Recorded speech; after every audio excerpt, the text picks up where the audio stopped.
эфире итоговая программа новостей. Расскажем о главных событиях уходящего понедельника. В студии Василий Радченко. Здравствуйте. Смотрите в программе. На предприятиях региона продолжают проверять соблюдение санитарно-гигиенических правил. Оперативный штаб напомнил об ответственности за фейки о коронавирусе. В Алданской районной больнице установили новые кислородные генераторы для борьбы с коронавирусной инфекцией. Минэкологии региона опровергла сообщение о миграции диких северных оленей в Мирнинском районе Якутии. Нерюнгринские полицейские раскрыли кражу гаража тента, как вычисляют злоумышленников. Первый муниципальный приют для бездомных животных открыли в Ленске, как живется братьям меньшим в новом доме. Якутянин выиграл гатчинский полумарафон и установил новый рекорд соревнований.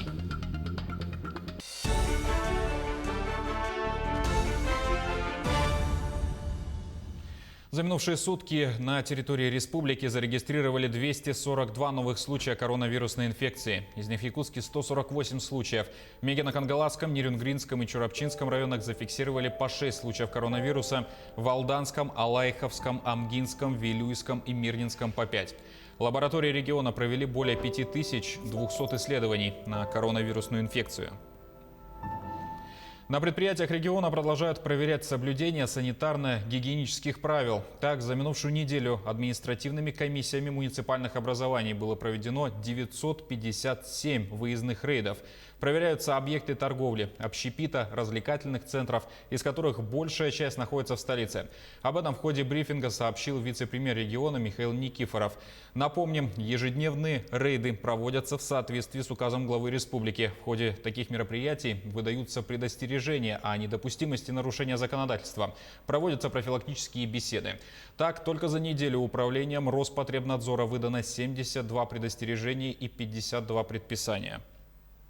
Всего составлено 10 актов комиссионного осмотра, составлено 41 протокол об административном правонарушении, 47 дел рассмотрено судебными органами, проведено 307 профилактических бесед.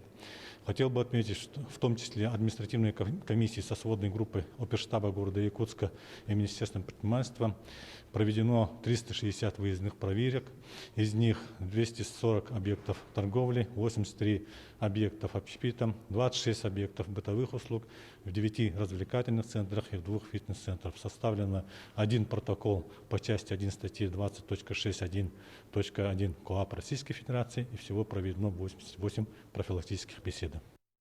Оперштаб Якутии напомнил об ответственности за распространение фейков о COVID-19. Замруководителя штаба Ольга Балабкина сообщила, что жителям региона, замешанным в подобных правонарушениях, грозит как административная, так и уголовная ответственность.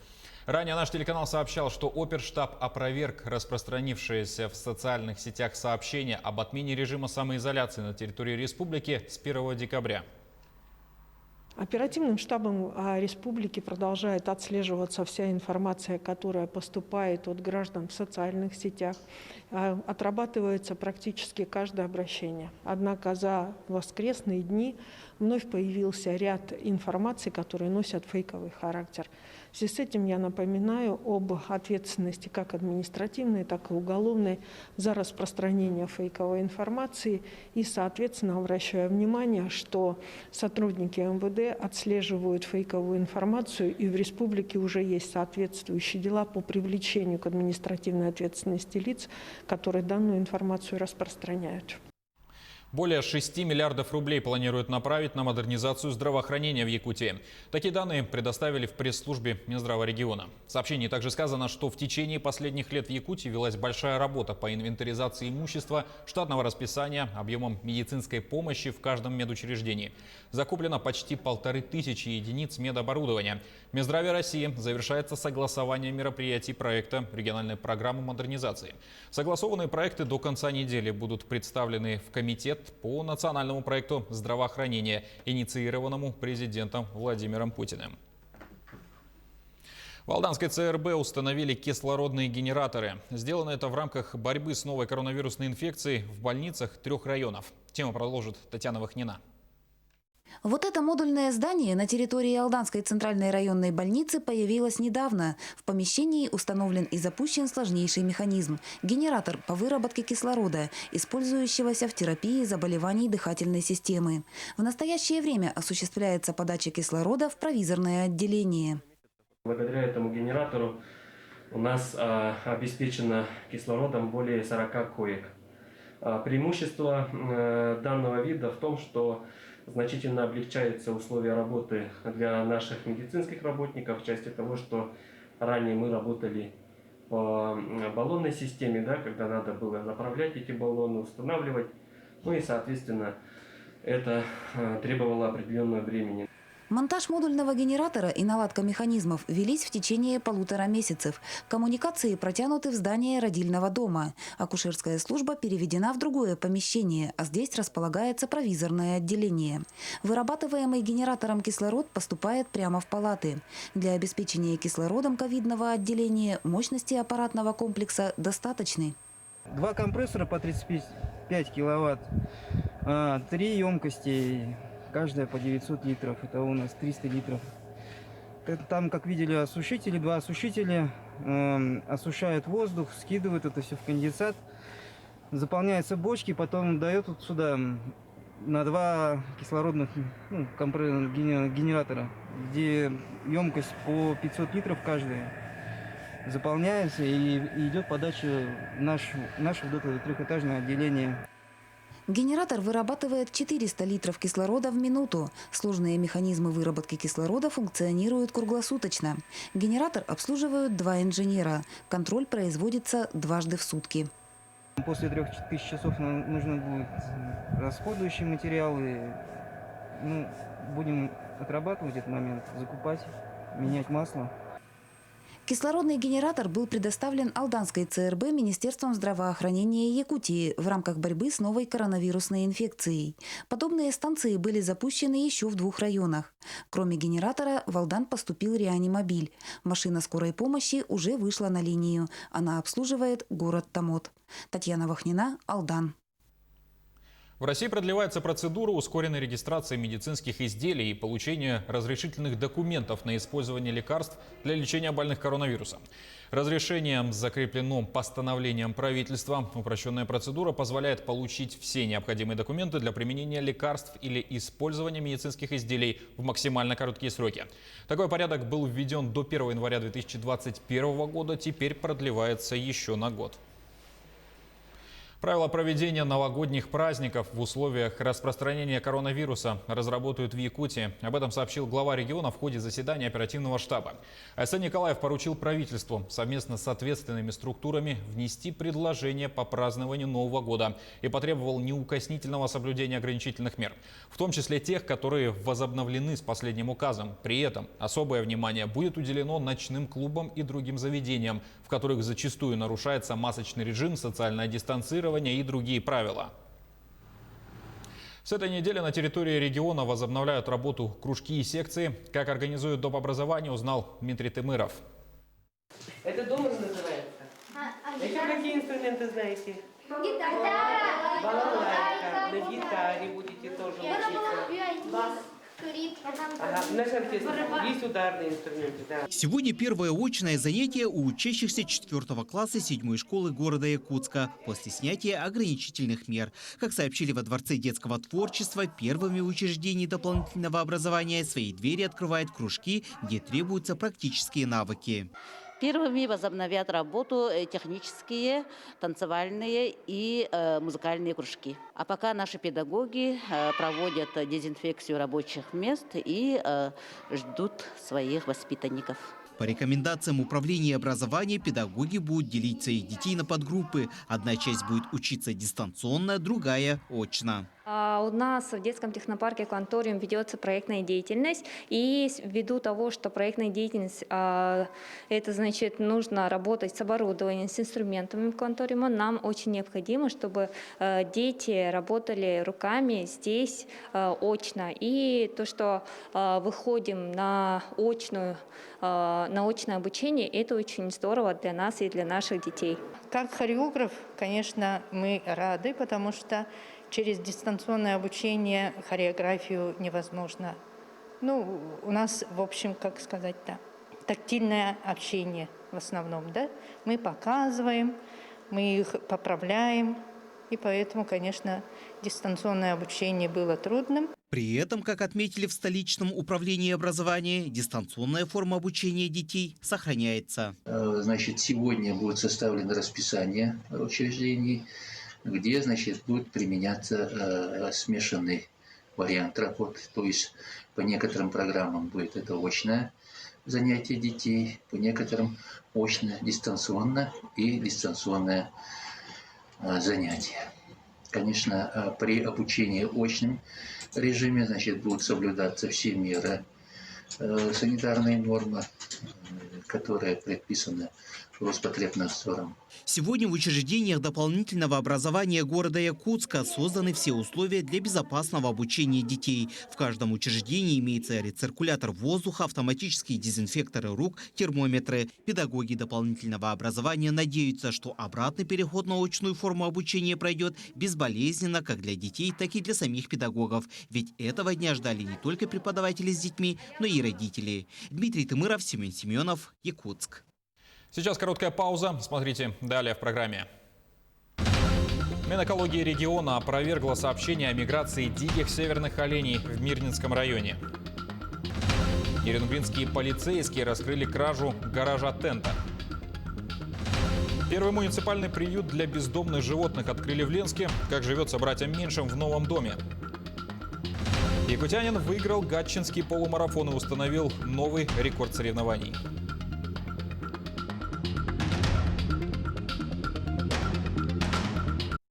Это итоги дня. Продолжаем программу. Исполнительный директор и начальник топогеодезической партии одной из компаний Якутии признаны виновными в совершении преступления по статье «Незаконная рубка лесных насаждений» с использованием своего служебного положения в особо крупном размере. Речь идет о незаконной рубке лесных массивов в промышленных масштабах. Сумма ущерба составила более 12 миллионов рублей. По результатам рассмотрения уголовного дела суд, согласившись с мнением прокурора, приговорил начальника партии с учетом наличия непогашенной судимости и рецидива преступлений к 2 годам 6 месяцам лишения свободы с отбыванием наказания в колонии строгого режима. Он взят под стражу в зале суда. Исполнительный директор общества осужден к 2 годам 6 месяцам лишения свободы условно с испытательным сроком 2 года с возложением дополнительных обязанностей. Ущерб, причиненный в результате незаконной рубки леса в сумме более 12 миллионов рублей, возмещен в полном объеме. Приговор суда не вступил в законную силу и может быть обжалован сторонами. Минэкология Якутии официально опровергает сообщение о миграции диких северных оленей в Мирнинском районе. Ранее в социальных сетях распространилось видео с сообщением о том, что животные пересекают границу столицы Западной Якутии. В ведомстве пояснили, что предположительно видео сняли в Ямало-Ненецком автономном округе, и в нем сняты домашние животные, а не дикие. По словам специалистов, в последние годы переход оленей вблизи Мирного и поселков Удачный, Айхал не наблюдается. Пути их миграции проходят по другим маршрутам.